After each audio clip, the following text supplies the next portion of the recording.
हे dear students, पुन्हा एकदा तुम्हा सर्वांचं स्वागत आहे. आपण सर्वजण सध्या आहोत 8th सायन्स चॅप्टर नंबर 2 मध्ये, ज्या चॅप्टरचं नाव आहे health and diseases.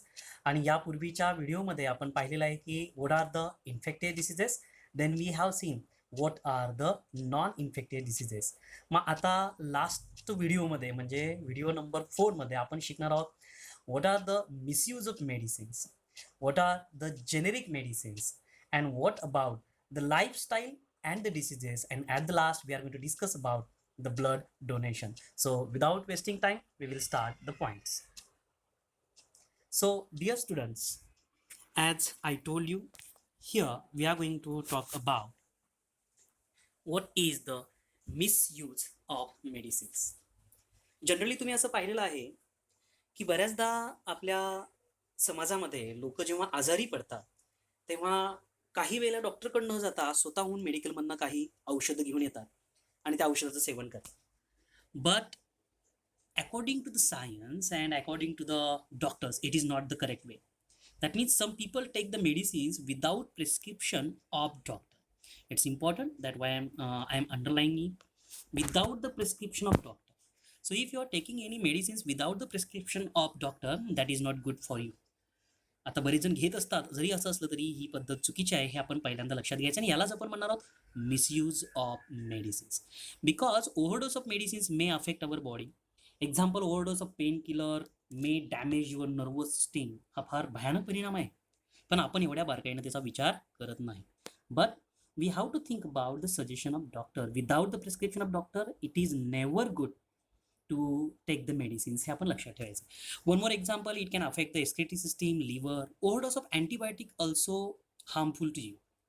That means it can cause the stomach ache, dysentery, rash, white patches on the tongue, etc. etc. म्हणजे जरी इफेक्ट तेवढे डेंजर असतील किंवा नसतील, पण त्याचे काहीतरी वाईट परिणाम होतात हे आपण लक्षात घ्यायला पाहिजे. दॅट मीन्स आपण मिसयूज ऑफ मेडिसिन्स टाळलं पाहिजे. So what is the medicines और what is the misuse of medicines? The medicines taken by the people without the prescription of doctor. I will underline one more time. Without the prescription of doctor, such medicines are taking is nothing but the misuse. हे आपण सर्वांनी लक्षामध्ये ठेवायचं. Now the next point is here that we have to think about the generic medicines. याच्या आधी तुम्ही हा शब्द ऐकला असेल किंवा नसेल, पण आता शक्यतो हा शब्द आपल्या कानावरती येते की जेनेरिक मेडिसिन्स. म्हणजे जेनेरिक मेडिसिन्स हे अशी औषधं आहेत जे की कमी दरामध्ये आपल्याला मिळतात, पण त्यांची क्वालिटी मात्र सेम असते कुणासारखी, जे की महागड्या औषधं असतात. मग नेमकं जेनेरिक मेडिसिन्स काय आहे, त्याची काय आवश्यकता आहे? So for that we have to think about the poor people do not afford the costly medicines, and for that is there any alternative for this, and if yes then what is that? गरीब किंवा अतिशय सामान्य परिस्थिती असणारे जे काही नागरिक असतात किंवा सामान्य लोक असतात, ती महागडी औषधं घेऊ शकत नाहीत. मग ह्याला काही पर्याय आहे का? Yes, 100% there is a one way, and that is nothing but the generic medicines. So what is the exactly generic medicines? That also important to know. So the medicines are also known as general medicines, and these are manufactured and distributed without any patent. त्यांना generic medicines काय म्हणतात? आता concept थोडासा तुमच्यासाठी नवीन असणार आहे, पण बऱ्याच जणांना माहिती असेल पेटेंट. तर विदाउट एनी पेटेंट हे औषधं निर्माण केली जातात आणि डिस्ट्रीब्यूट केली जातात. दीज मेडिसिन्स आर ॲट पार in quality with branded medicines. मग जेनेरिक जे मेडिसिन्स आहेत हे कसे आहेत? दीज मेडिसिन्स आर ॲट पार इन क्वालिटी. ना what is the meaning of पार? जर असं आपण लक्षामध्ये घेतलं तर दॅट PAR, दॅट मीन्स आपल्याला सर्वांना लक्षात घ्यायचं आहे इट इज समकक्ष. म्हणजे जी औषधं आहेत त्यांना कसे आहेत, ते इक्वल आहेत, समकक्ष ते काम करतात, हे पण आपण लक्षामध्ये ठेवायचं. किंवा आपल्याला सांगता येईल की हे समान दर्जाची आहे. म्हणजे जी महागडी औषधं आहेत त्या औषधीच्या तुलनेमध्ये हे सुद्धा तेवढ्याच क्वालिटीची औषधं आहेत. त्याला आपण काय म्हणलेलं आहे? दीज मेडिसिन्स आर ॲट पार in the quality but the without brand. त्यांना कुठला ब्रँड नाही आहे, म्हणजे हे जेनेरिक मेडिसिन्स आहेत आणि ब्रँडेड सारखेच ते असतात. So production of cost of these medicines is very low due to the pure expenses on the research as their formula is already available. या मेडिसिनचा फॉर्म्युला हा रेडीली अवेलेबल असतो, गव्हर्नमेंटकडनं याची निर्मिती केली जाते आणि म्हणून आपण याला काय म्हणतोय? जेनेरिक मेडिसिन्स असं म्हणतोय, हे आपण लक्षामध्ये ठेवायचं. आता बघा, इंटरेस्टिंग गोष्ट, जेनेरिक मेडिसिन्स कुठं मिळतात तर तुम्हाला सगळ्यांना माहीतच आहे. आता प्रत्येक तालुक्याच्या ठिकाणी, प्रत्येक जिल्ह्याच्या ठिकाणी जेनेरिक मेडिसिन्सचं म्हणजे त्या ठिकाणी मेडिकल आहे आणि त्या ठिकाणी हे मेडिसिन्स तुम्हाला इझिली अवेलेबल होऊ शकतात.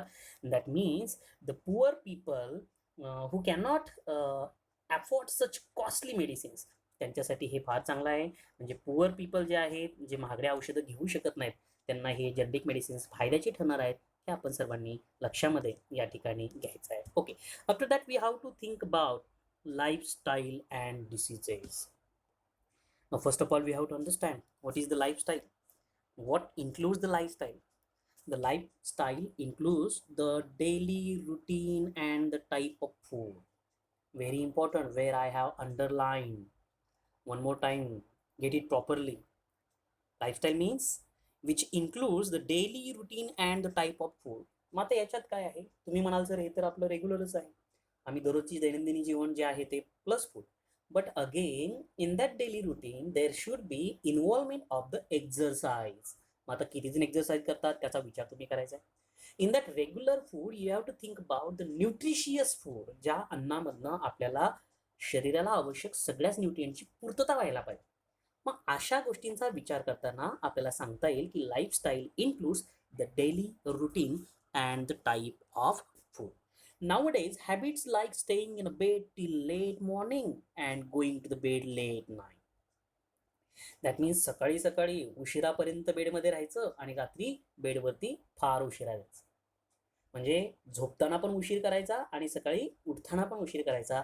दिस is not the proper lifestyle. It can harm to your body. It can create diseases in your body. हे आपण सर्वांनी लक्षात घ्यायला पाहिजे.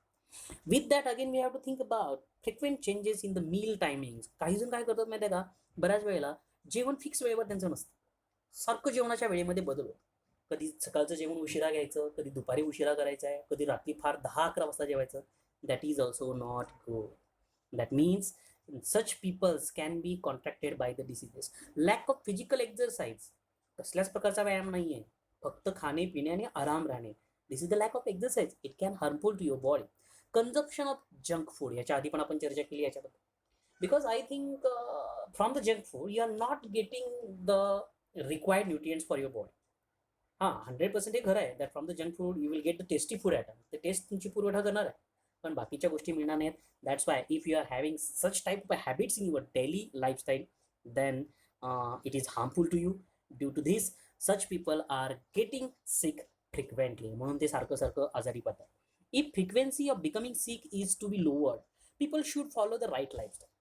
आता तुमचं म्हणणं आहे की सर आम्हाला आमची लाईफस्टाईल चांगली करायची आहे, आम्हाला नेहमी नेहमी आजारी पडायचं नाही. What you have to do? The simple ways are that. That the first is you have to do the regular exercise. Second आपल्याला त्याच्यामध्ये सांगता येईल तुमची लाईफस्टाईल चेंज करा. Take the sufficient sleep.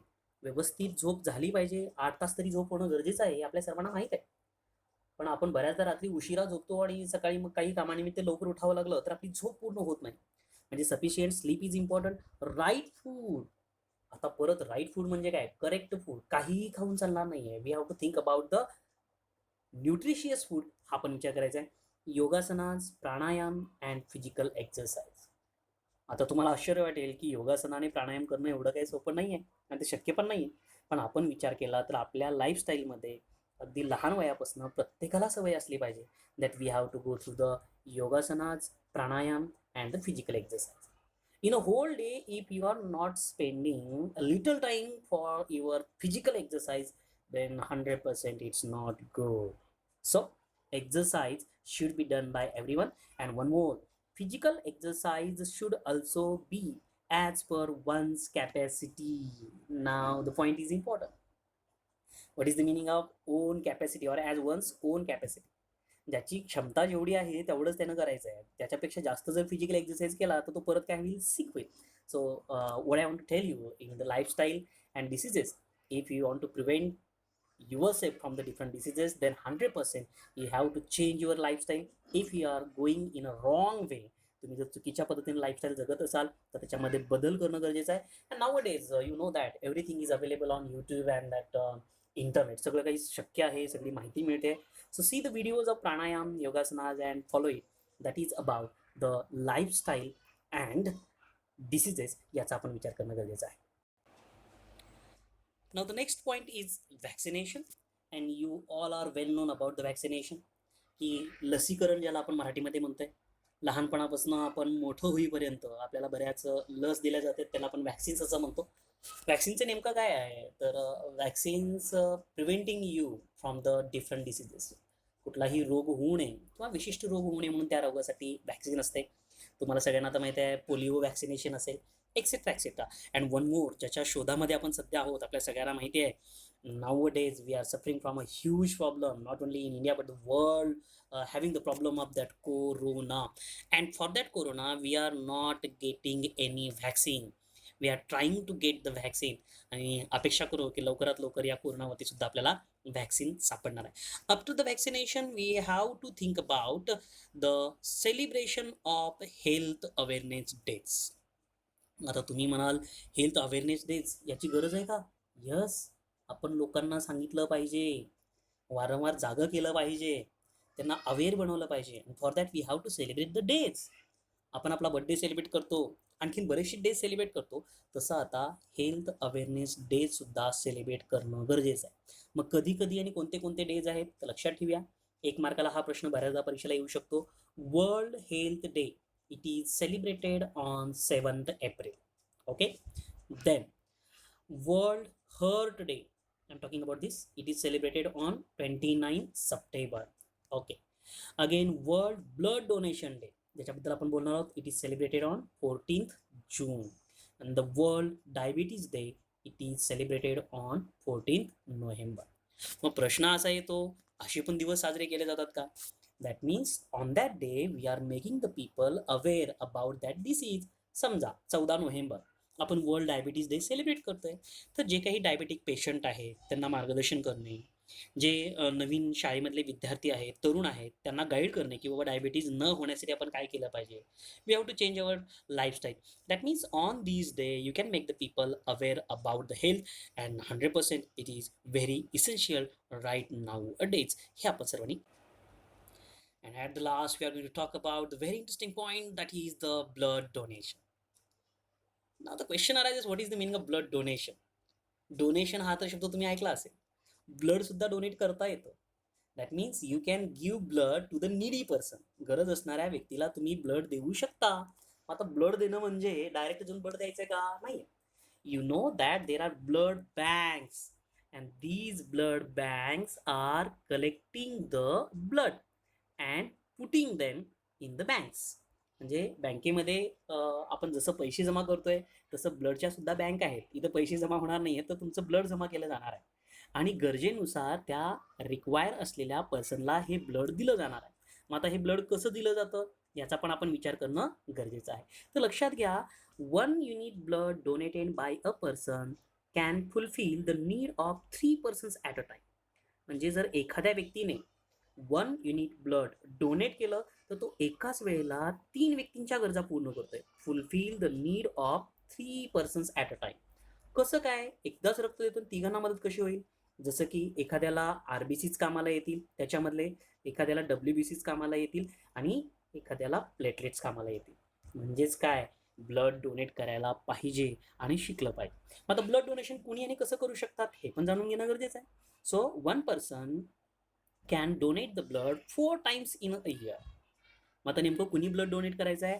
Generally when you are talking about the persons who are of age more than 18 till the 60. म्हणजे साधारणतः वय वर्ष जर आपण विचारामध्ये घेतला तर 18 ते 60 वर्षापर्यंतचे जे व्यक्ती आहेत ते रक्तदान करू शकतात. त्यांना परत काय अट असते, त्यांचं वजन योग्य असलं पाहिजे, त्यांच्या टेस्ट केल्या जातात, आणि त्यानंतर मग त्यांच्याकडनं ब्लड घेतलं जातं. आणि आता ब्लड घेतल्याच्या नंतर किती ब्लड घेतलं जातं दॅट इज ऑल्सो इम्पॉर्टंट. तर साधारणतः मी मिळवलेल्या माहितीप्रमाणे 1 युनिट ब्लड जेव्हा आपण बोलतोय, that 1 unit includes near about 350 ml, म्हणजे 350 ml. आता तुम्हाला ml मध्ये कळेल, 1000 ml म्हणजे 1 लिटर, बरोबर आहे. तर 350 ml, आणि काही ठिकाणी असं पण माहिती दिलं की near about 450 to 525 ml. But as the information I have obtain, 1 unit means 350 ml of a blood. मग आता समजा एखाद्याने रक्त दिलेलं आहे, किती दिलेलं आहे त्यानं? 350 ml रक्त दिलेलं आहे. तर किती दिवसामध्ये त्याच्या शरीरामध्ये परत तेवढं रक्त तयार होतं याचा पण विचार करायचा आहे. Near about it takes only 24 hours. म्हणजे एखाद्यानं रक्त दिला तर 24 तासामध्ये परत त्याच्या शरीरामध्ये पूर्ण तेवढं रक्त तयार होतं. मग 3 महिन्यातनं एकदा तुम्ही रक्त देऊ शकता. How can you donate? So 3 months, after 3 months you can donate. मग एका महिन्यामध्ये आता जर विचार केला आपण तर त्या ठिकाणी आपण लक्षात घेऊ शकतो, सॉरी एका वर्षामध्ये 12 महिने असतात, म्हणजे in 1 year you can donate 4 times, असं आपण लक्षामध्ये घ्यायचं आहे. आणि ब्लड डोनेशन म्हणजे एक प्रकारचं जीवदान आहे हे आपण लक्षामध्ये घ्यायचं आहे. So this is about last point from the chapter, that is the blood donation. So